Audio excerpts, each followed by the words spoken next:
بسم اللہ الرحمن الرحیم۔ امام ابو حنیفہ رضی تعالی عنہ کی بے مثال بصیرت۔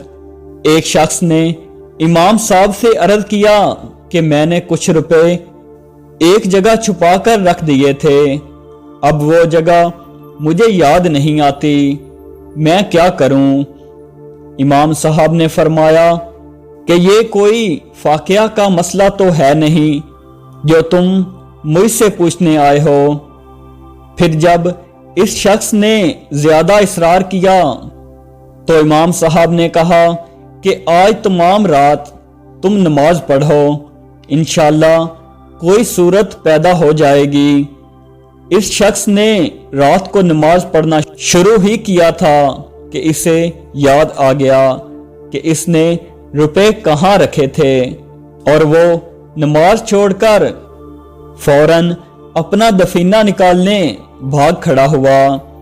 صبح کو وہ دوڑا ہوا آیا اور امام صاحب کو تمام واقعہ سنایا۔